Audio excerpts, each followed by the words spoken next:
So here I write to the Office of Inspector General. This needs immediate attention, please. My name is Stephen Bradley Moose, and I am writing to report a kidnapping, racketeering, child trafficking, conspiracy, treason being committed to gain federal grants and rewards by the Arizona Department of Child Safety. My offspring was born on March 3rd, 2020, and was kidnapped at gunpoint from the hospital by Rhonda Christopher, an inspector from Arizona DCS, along with two armed Glendale police officers. She had a paper she claimed to be a court order, and they forced us to give up our newborn son. They did not accuse us of any specific crimes, neglect, or abuse. They put my son into a car seat made for a toddler and left with him. Rhonda then wrote up a list of lies, claiming my son was in danger, but never saying exactly what the danger was. At the first court hearing, Rhonda did not even show up, but sent a substitute in her place. I filed on record a statement of truth, explaining the fraud, and letting the court know I was not contracting with DCS. I demanded the safe return of my son immediately. Judge Ireland ruled to keep my boy in custody without any proof of a crime or a reason.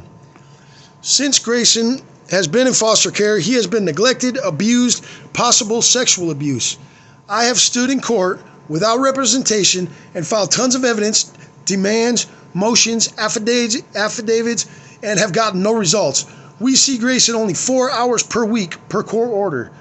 The judge on this case is Kristen Culbertson out of Mesa Juvenile Court in Mesa, Arizona. The lawyer for the state is Kathleen Martonsik.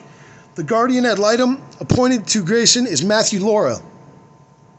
And one they claim to appoint to me is Danny Abril. The caseworkers involved are Rhonda Christopher, Marcia Garrett Mahuto, Valora Vincent, and Reina Hernandez. The foster care placement are Jeremy and Jessica Welsh. There has been parent aides who fabricated lies against us, and many other people adding to this terrible scheme to kidnap and traffic my offspring. The case manager, Marcia Garrett Mahuto, wrote up a case plan that claimed my son was autistic in an attempt to put him on medication for a health problem he does not have. He is too young to even diagnose this. When I was asked why this was put here, I was told she hit the wrong button.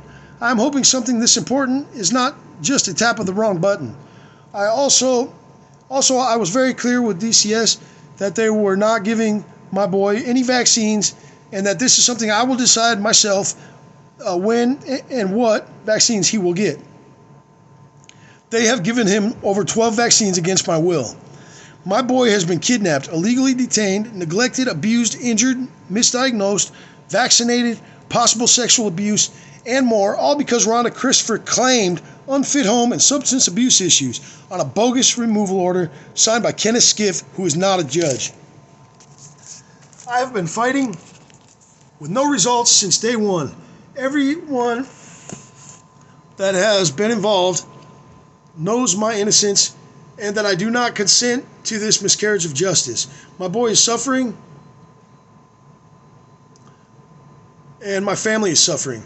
The motive for this crime is the federal grants and rewards they are receiving by claiming Grayson is dependent on the state, when in fact he has two loving and innocent parents that cry every night and day for his safe return.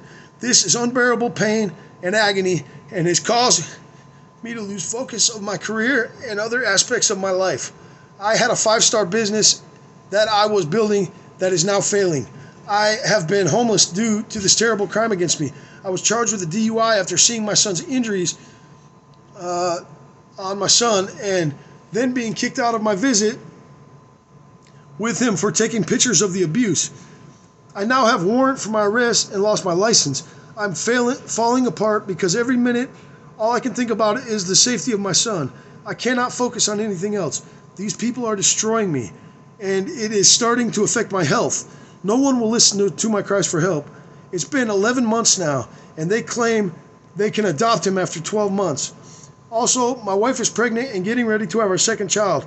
She has not been able to get regular care from fear of Arizona DCS taking this baby. They have been making remarks when we visit Grayson already, and they keep asking for our new address. We are terrified to even have this baby. I am asking you to investigate this case, deny funding for my boy who is not dependent on the state and therefore not eligible for these grants. Charge the guilty for fraud, if not everything else, and return my boy. Please, this matter is urgent and needs immediate attention. If this doesn't get resolved, it is going to escalate into a much worse case, and I do not want this to happen. I just want to be left alone to care for and protect my child. Stephen Bradley Moose, red thumbprint. There's my contact information. That is a letter to the Inspector General, and I got an answer saying that that's not their department, which is what every department has said. Then I've contacted the entire government. I have even put in an application to the government, and then filled all the parts out on the application as evidence on my case and to get my case through. I've done everything I could think of.